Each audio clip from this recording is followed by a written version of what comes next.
প্রথম অধ্যায় বিষাদ যোগ। ধৃতরাষ্ট্র উবাচ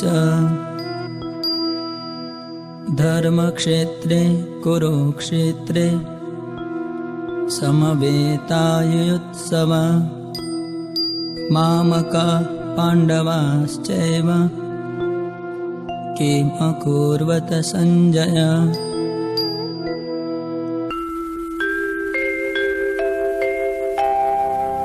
ধর্মক্ষেত্রে কুরুক্ষেত্রে হইয়া একত্র যুদ্ধকামী মম পুত্র পাণ্ডব সর্বত্র। কি করিল তারপর কহত সঞ্জয়। ধৃতরাষ্ট্র জিজ্ঞাসয়ে সন্দিগ্ধ হৃদয়। ধৃতরাষ্ট্র জিজ্ঞাসা করলেন, হে সঞ্জয়, ধর্মক্ষেত্রে যুদ্ধ করার মানসে সমবেত হয়ে আমার পুত্র এবং পাণ্ডুর পুত্রেরা তারপর কি করল? তাৎপর্য: ভগবদ্গীতা হচ্ছে বহুজন পঠিত ভগবত তত্ত্ববিজ্ঞান, যার মর্ম গীতা মাহাত্ম্যে বর্ণিত হয়েছে। সেখানে বলা হয়েছে ভগবদ্গীতা পাঠ করতে হয় ভগবত তত্ত্বদর্শী কৃষ্ণ ভক্তের তত্ত্বাবধানে। ব্যক্তিগত দৃষ্টিভঙ্গির পরিপ্রেক্ষিতে গীতার বিশ্লেষণ করা কখনোই উচিত নয়। গীতার যথাযথ অর্থ উপলব্ধি করার দৃষ্টান্ত ভগবদ্গীতায় আমাদের সামনে তুলে ধরেছে অর্জুনের মাধ্যমে, যিনি স্বয়ং ভগবানের কাছ থেকে সরাসরিভাবে এই গীতার জ্ঞান লাভ করেছিলেন। অর্জুন ঠিক যেভাবে গীতার মর্ম উপলব্ধি করেছিলেন, ঠিক সেই দৃষ্টিভঙ্গি ও মনোবৃত্তি নিয়ে সকলেরই গীতা পাঠ করা উচিত। তাহলেই গীতার যথাযথ মর্ম উপলব্ধি করা সম্ভব। সৌভাগ্যবশত যদি কেউ গুরু পরম্পরা সূত্রে ভগবদ্গীতার মনগড়া ব্যাখ্যা ব্যতীত যথাযথ অর্থ উপলব্ধি করতে পারেন, তবে তিনি সমস্ত বৈদিক জ্ঞান এবং পৃথিবীর সব রকমের শাস্ত্র জ্ঞান আয়ত্ত করতে সক্ষম হন। ভগবদ্গীতা পড়ার সময় আমরা দেখি অন্য সমস্ত শাস্ত্রে যা কিছু আছে তা সবই ভগবদ্গীতায় আছে। উপরন্তু ভগবদ্গীতায় এমন অনেক তত্ত্ব আছে যা আর কোথাও নেই। এটি হচ্ছে গীতার মাহাত্ম্য, এবং এই জন্যই গীতাকে সর্বশ্রেষ্ঠ শাস্ত্র বলে অভিহিত করা হয়। গীতা হচ্ছে পরম তত্ত্ব দর্শন, কারণ পরমেশ্বর ভগবান শ্রীকৃষ্ণ নিজে এই জ্ঞান দান করে গেছেন। মহাভারতে বর্ণিত ধৃতরাষ্ট্র ও সঞ্জয়ের আলোচনার বিষয়বস্তু হচ্ছে ভগবদ্গীতার মহৎ তত্ত্ব দর্শনের মূল উপাদান। এখানে আমরা জানতে পারি যে এই মহৎ তত্ত্ব দর্শন প্রকাশিত হয়েছিল কুরুক্ষেত্রের রণাঙ্গনে, যা সুপ্রাচীন বৈদিক সভ্যতার সময় থেকেই পবিত্র তীর্থস্থান রূপে খ্যাত। ভগবান যখন মানুষের উদ্ধারের জন্য এই পৃথিবীতে অবতরণ করেছিলেন, তখন এই পবিত্র তীর্থস্থানে তিনি নিজে পরম তত্ত্ব সমন্বিত এই গীতা দান করেন। এই শ্লোকে ধর্মক্ষেত্র শব্দটি খুবই তাৎপর্যপূর্ণ, কারণ কুরুক্ষেত্রের যুদ্ধক্ষেত্রে ভগবান শ্রীকৃষ্ণ অর্জুন তথা পাণ্ডবদের পক্ষে ছিলেন। দুর্যোধন আদি কৌরবদের পিতা ধৃতরাষ্ট্র তাঁর পুত্রদের বিজয় সম্ভাবনা সম্বন্ধে অত্যন্ত সন্দিগ্ধ হয়ে পড়েছিলেন।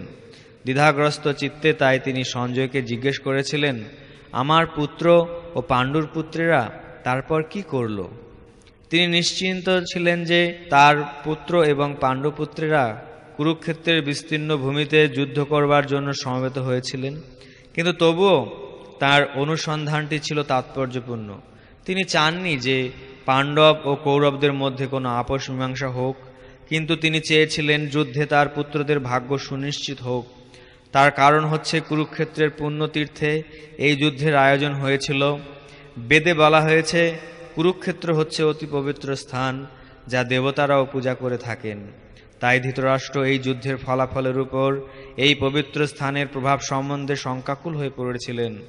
তিনি খুব ভালোভাবে জানতেন যে অর্জুন এবং পাণ্ডুর অন্যান্য পুত্রদের উপর এই পবিত্র স্থানের মঙ্গলময় প্রভাব সঞ্চারিত হবে, কারণ তারা সকলেই ছিলেন অত্যন্ত ধর্মপরায়ণ। সঞ্জয় ছিলেন ব্যাসদেবের শিষ্য, তাই ব্যাসদেবের আশীর্বাদে তিনি দিব্য চক্ষু প্রাপ্ত হন, যার ফলে তিনি ঘরে বসেও কুরুক্ষেত্রের সমস্ত ঘটনা দেখতে পাচ্ছিলেন। তাই ধৃতরাষ্ট্র তাকে যুদ্ধক্ষেত্রের পরিস্থিতি সম্পর্কে জিজ্ঞাসা করেন। পাণ্ডবেরা এবং ধৃতরাষ্ট্রের পুত্রেরা ছিলেন একই বংশজাত, কিন্তু ধৃতরাষ্ট্রের মনোভাব এখানে প্রকাশ পেয়েছে। তিনি কেবল তার পুত্রদেরই কৌরব বলে গণ্য করে পাণ্ডুর পুত্রদের বংশগত উত্তরাধিকার থেকে বঞ্চিত করেছেন। এভাবে ভ্রাতুষ্পুত্র বা পাণ্ডুর পুত্রদের সঙ্গে সম্পর্কের মাধ্যমেই ধৃতরাষ্ট্রের বিশেষ দৃষ্টিভঙ্গি হৃদয়ঙ্গম করা যায়। ধান খেতে যেমন আগাছাগুলি তুলে ফেলে দেওয়া হয়, তেমনি ভগবদ্গীতার সূচনা থেকেই আমরা দেখতে পাচ্ছি কুরুক্ষেত্রের রণাঙ্গনে ধর্মের প্রবর্তক ভগবান স্বয়ং উপস্থিত থেকে ধৃতরাষ্ট্রের পাপিষ্ঠ পুত্রদের সমূলে উৎপাটিত করে ধার্মিক যুধিষ্ঠিরের নেতৃত্বে ধর্মপরায়ণ মহাত্মাদের পুনঃপ্রতিষ্ঠা করবার আয়োজন করেছেন।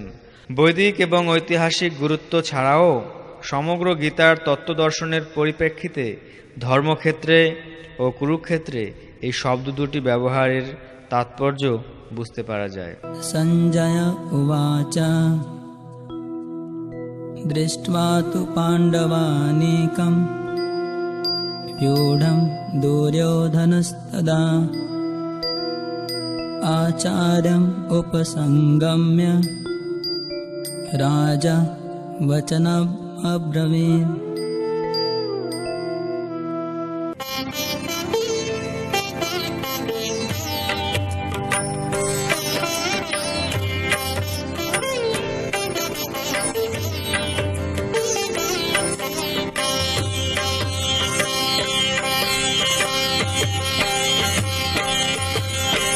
সঞ্জয় কহিল রাজা শুনু মনু দিয়া, পাণ্ডবের সৈন্য সজ্জা সাজানো দেখিয়া, রাজা দুর্যোধন শীঘ্র দ্রোণাচার্য পাশে যাইয়া বৃত্তান্ত সব কহিল সকাশে।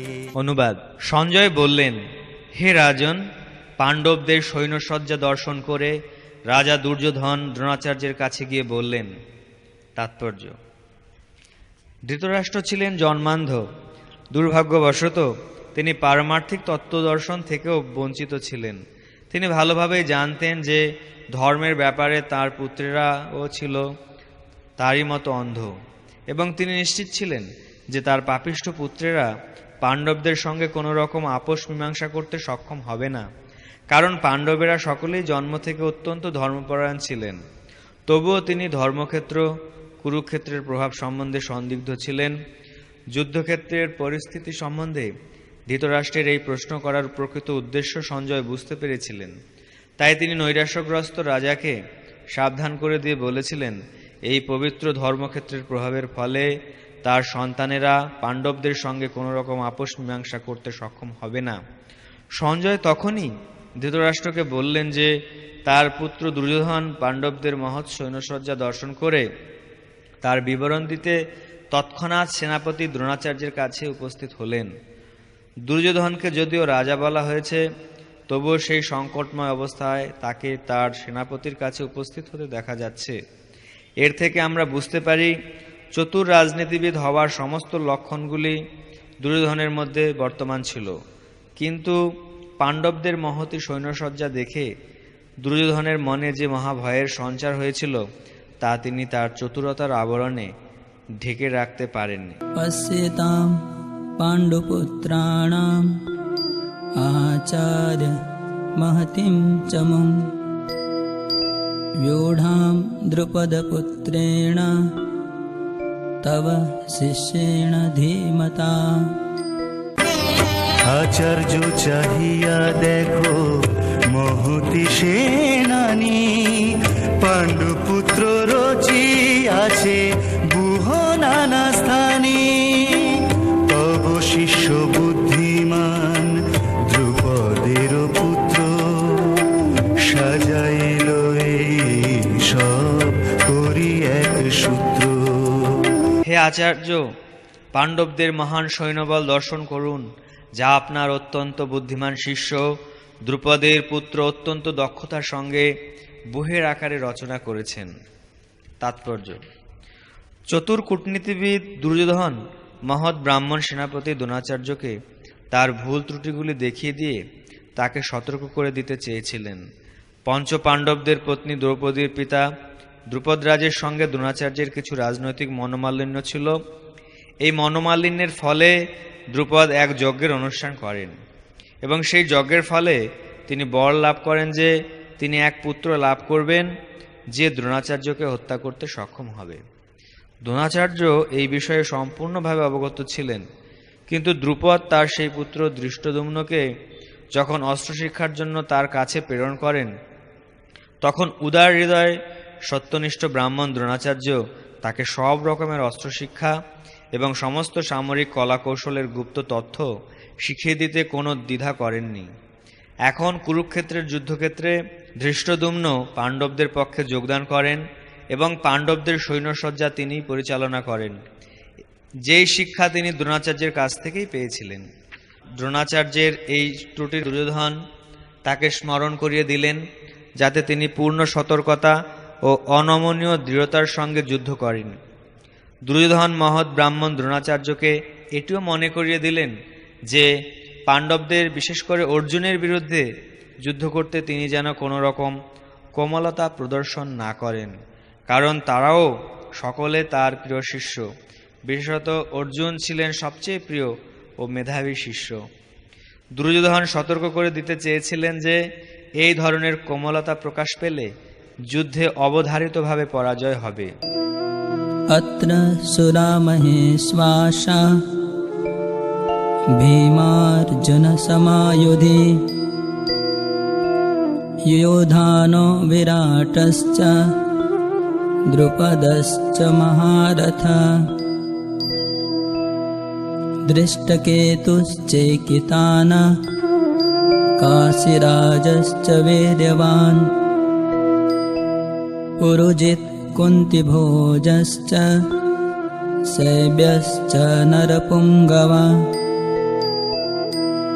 युधामन्युश्च विक्रान्त उत्तमौजाश्च वीर्यवान्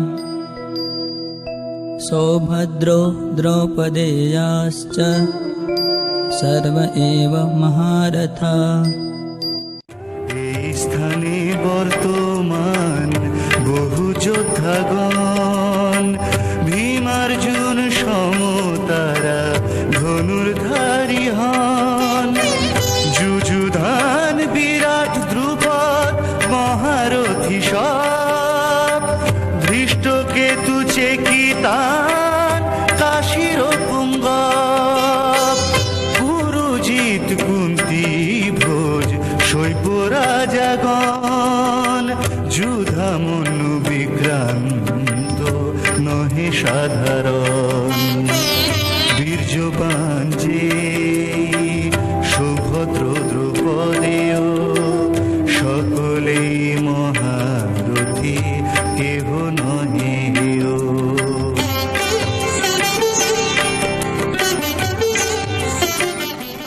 সেই সমস্ত সেনাদের মধ্যে অনেকে ভীম ও অর্জুনের মতো বীর ধনুর্ধারী রয়েছেন এবং যুযুধান, বিরাট ও দ্রুপদের মতো মহাযোদ্ধা রয়েছেন। সেখানে ধৃষ্টকেতু, চেকিতান, কাশীরাজ, পুরোজিত, কুন্তিভোজ ও শৈব্যের মতো অত্যন্ত বলবান যোদ্ধারাও রয়েছেন। সেখানে রয়েছেন অত্যন্ত বলবান যুধামন্যু, প্রবল পরাক্রমশালী উত্তমৌজা, সুভদ্রার পুত্র ও দ্রৌপদীর পুত্রগণ।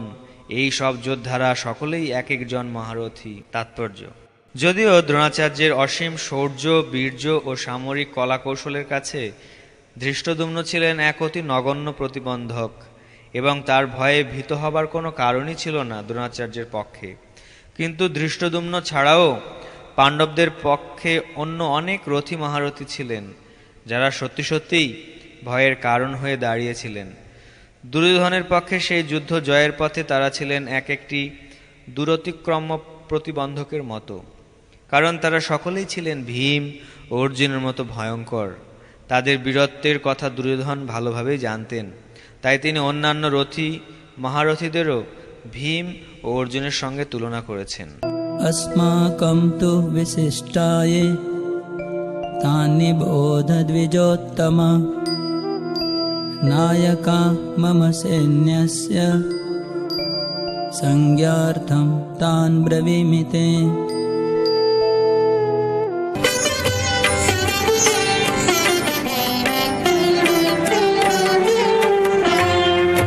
আমাদের মধ্যে যারা বিশিষ্ট মহান দ্বিজোত্তম শুনো তাহা করিয়া মনন।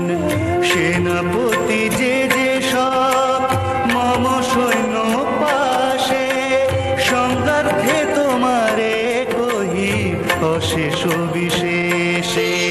হে দ্বিজোত্তম, আমাদের পক্ষে যে সমস্ত বিশিষ্ট সেনাপতি সামরিক শক্তি পরিচালনার জন্য রয়েছেন, আপনার অবগতির জন্য আমি তাদের সম্বন্ধে বলছি।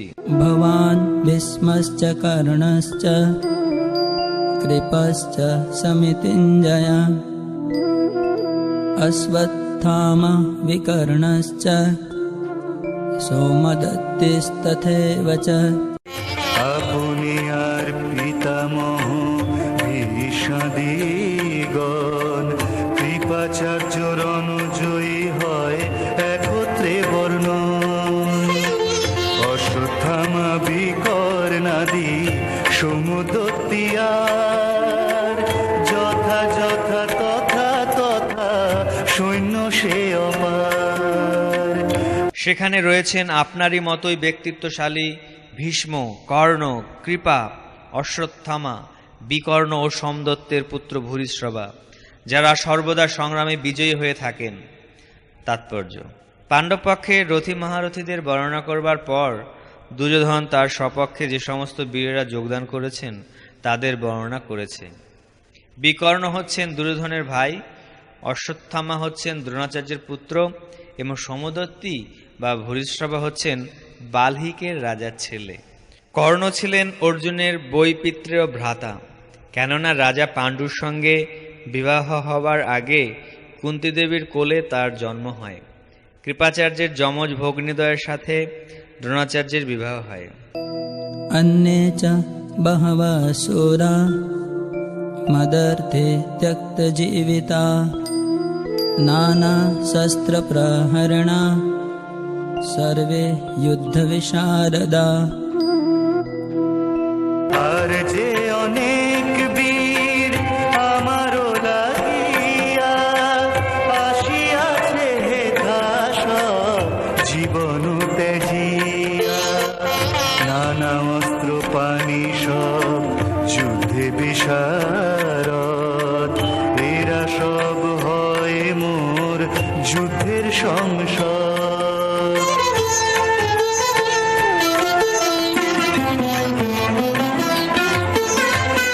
এছাড়া আরও বহু সেনানায়ক রয়েছেন যারা আমার জন্য তাদের জীবন ত্যাগ করতে প্রস্তুত। তারা সকলেই নানা প্রকার অস্ত্রশস্ত্রে সজ্জিত এবং তারা সকলেই সামরিক বিজ্ঞানে বিশারদ। তাৎপর্য: অন্য আর যে সমস্ত বীরেরা দুর্যোধনের পক্ষে ছিলেন, যেমন জয়দ্রথ, কৃতবর্মা, শল্য আদি, এরা সকলেই দুর্যোধনের জন্য প্রাণ পর্যন্ত দিতে প্রস্তুত ছিলেন। এখানে স্পষ্টভাবে বুঝিয়ে দেওয়া হয়েছে যে পাপিষ্ঠ দুর্যোধনের পক্ষ অবলম্বন করার ফলে কুরুক্ষেত্রের রণাঙ্গনে এদের সকলেরই মৃত্যু অবধারিত ছিল। দুর্যোধনের কিন্তু দৃঢ় বিশ্বাস ছিল যে এই সমস্ত বীর পুঙ্গবেরা স্বপক্ষে থাকায় তার জয় অনিবার্য। अपर्याप्तं तदस्माकं बलं भीष्माभिरक्षितं पर्याप्तं त्विदमेतेषां बलं भीमाभिरक्षितम् अयनेषु च सर्वेषु यथा भागमवस्थिता भीष्ममेवाभिरक्षन्तु भवन्तः सर्व एव हि। অপর্যাপ্ত মম সৈন্য ভীষ্ম সেনাপতি, পর্যাপ্ত ওদের সৈন্য ভীম যার গতি। যথাস্থানে স্থিত থাকি আপনি সকল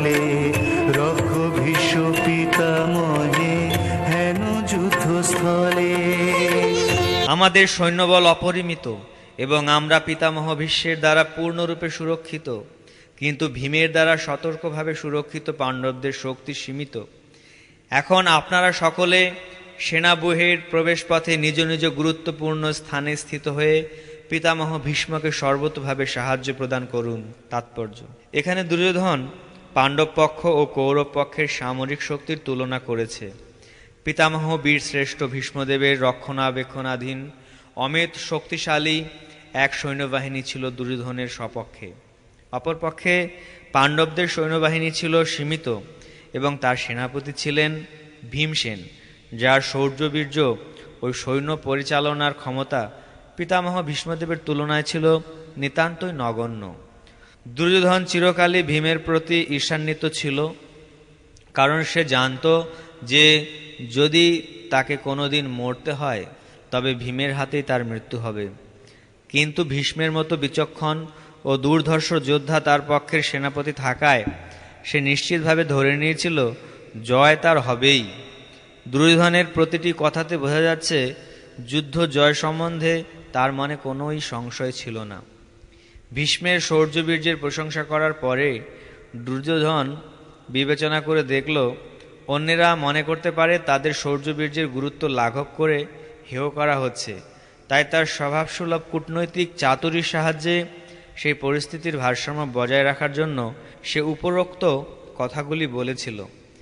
এভাবে সে মনে করিয়ে দিল যে ভীষ্মদেব যত বড় যোদ্ধাই হন তিনি বৃদ্ধ হয়ে পড়েছেন এবং সব দিক থেকে তাই ভীষ্মদেবকে তাদের সকলেরই রক্ষা করা উচিত। যুদ্ধ করতে করতে যদি তিনি কোনো একদিকে এগিয়ে যান তাহলে শত্রুপক্ষ তার সুযোগ নিয়ে অন্য দিক থেকে আক্রমণ করতে পারে। তাই অন্য বীর পুঙ্গবেরা যাতে নিজ নিজ স্থানে অধিষ্ঠিত থেকে শত্রু সৈন্যকে ব্যূহ ভেদ করতে না দেয় তার গুরুত্ব সম্বন্ধে দ্রোণাচার্যকে দুর্যোধন মনে করিয়ে দিয়েছিল।